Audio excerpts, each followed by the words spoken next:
On the Precious thing, it's very interesting because not to, certainly want to enjoy the season and don't want to look too far ahead, but he's only on a $6 million deal.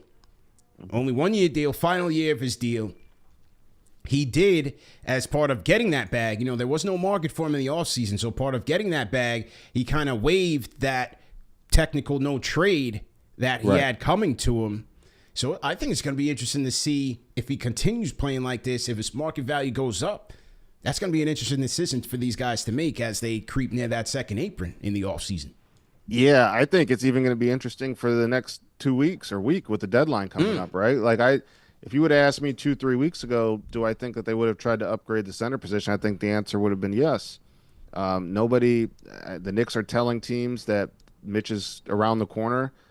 The things we hear, the things I've heard doesn't really suggest that, right? Like, we have not been told by Tom that he's running yet, and I just find it really hard to believe that a 7-footer coming off a foot problem who hasn't started sprinting yet is around the corner. But that could also be obviously a tactic not to look desperate in terms of like they need to trade Precious or they need to trade Jericho. And I think that's a big thing for New York right now. Like, this is a team that usually does its trade work before the deadline.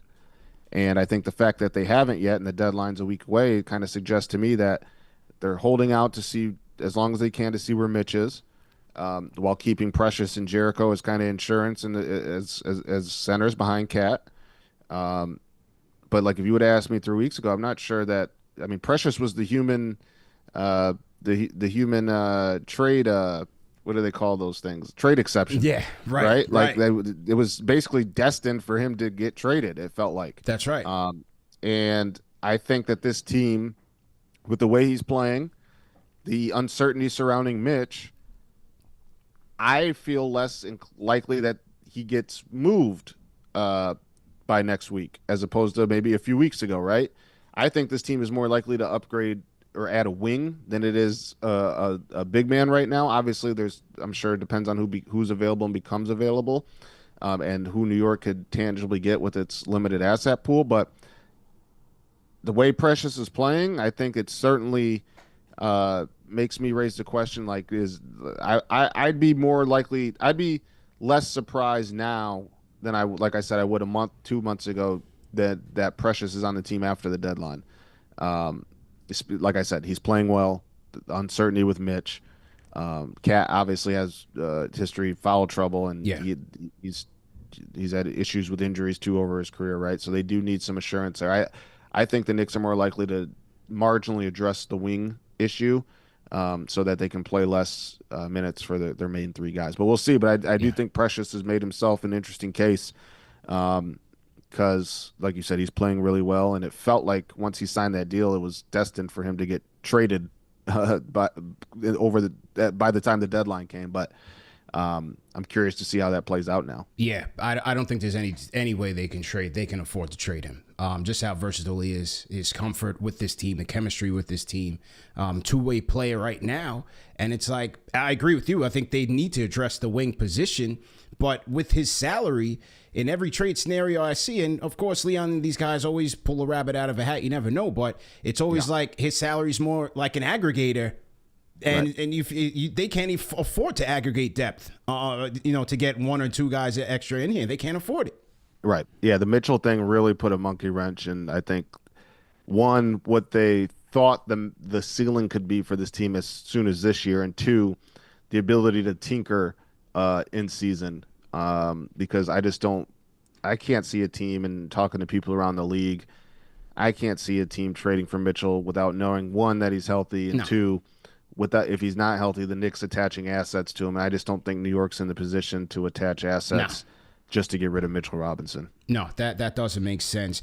Even a name like a Chris Boucher, who I like, and from a wing standpoint, versatility, shooting the ball well for Toronto, $10 million. Making $10 million. You would have to trade him and Deuce to get there. Yeah, that's just not worth it. Those things just don't make sense. And so I think the pathway that makes the most sense, you had a proposed trade, I think last week, that I liked, and that was involving Jericho Sims potentially for like a Javonte Green. I think something like that. Perfect. I think that would be a perfect swap. Somebody that can come in, I call it an innings eater for a baseball term, but that can eat up minutes, play physical, play tough, and give Josh Hart and OG and Bridges a spell as they, make that second half push.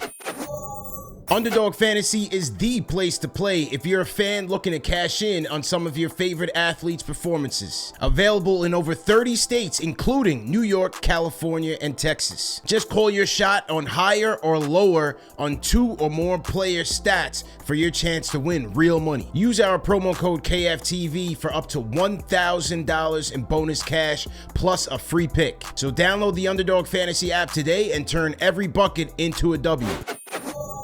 Yeah, no, I think that's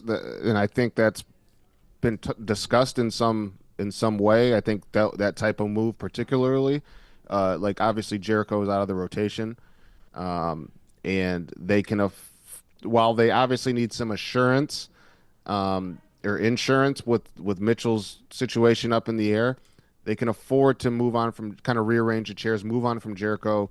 Precious eats up the backup minutes behind Cat. If something happens, I'll knock on wood for all Knicks fans, you still have Ariel Huck-Porty there to eat up some minutes if need be, right? They don't really have the wing depth that they need. They have the 3 starters, Landry Shamet, who's been in and out of the rotation. Then after that, there's really been nobody else. So I think that's the type of move we see from New York over the next week, if there is one.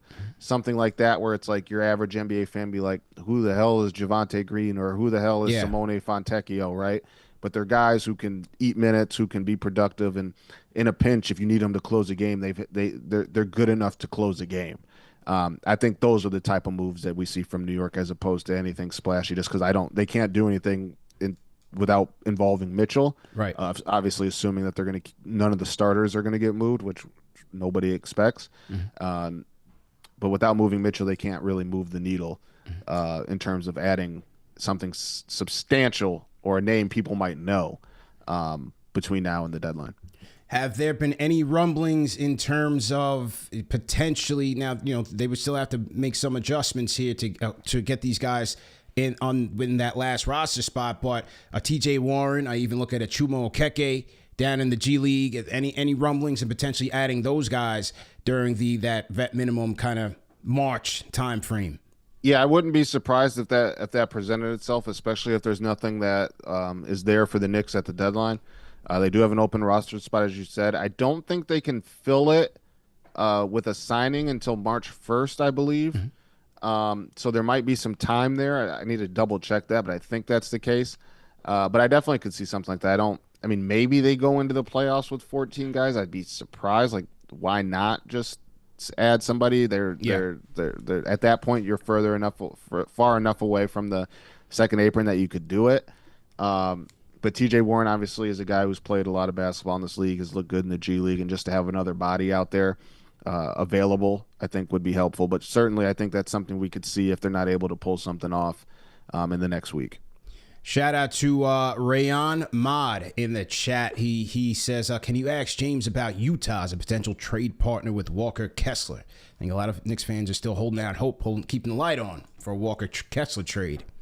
This is, in my experience covering the league and talking to teams who have dealt with or in the process of dealing with Utah and Danny Ainge, asking price is high for a lot of guys. Always. Walker Kessler seems to be no exception. Financially, he obviously has the money that can make it work. I just don't think New York is willing to. I just don't think like the Washington pick moves the needle for Utah. That's 2 seconds. It's not a first. That's not going to convey to a first. Washington's not going to be good enough for that to convey. 2 seconds. You don't really see Utah doing that, and I don't think I don't think New York should be trading its 2030 pick swap on somebody like Walker Kessler. You keep that close to the chest for something presents itself.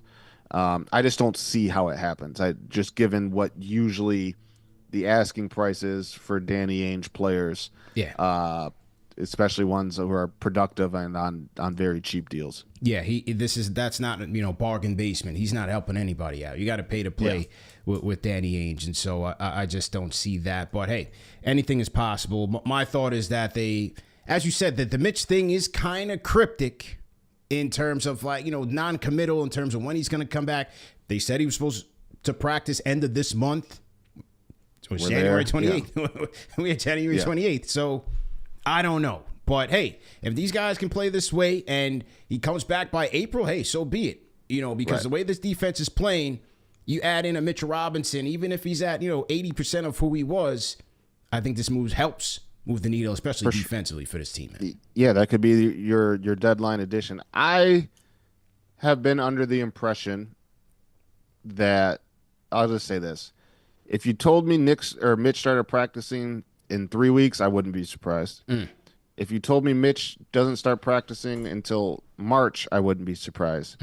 If you told me Mitch does not play a game this season for the Knicks, I wouldn't be surprised. Wow. He's a 7-footer with a foot injury. Yeah. Who underwent surgery in May, correct? Sorry, I have my date. Underwent surgery in May, and it's end of January, and he's still not sprinting. Something just doesn't seem right. It doesn't seem right. Yeah. I hear you, man. I'm a little bit on the optimistic side because that's my guy. I want to see him get out there and get revenge on Joel Embiid and these guys and everybody talking spicy, man. That's my guy, Mitch. I hope the best for him. Like, you want to see him. You want to see everybody healthy. It's just, it's been a long time and the guy can't sprint yet. That's just it's interesting. I'm curious to see how it plays out. Very, very much so, man. Good points by you.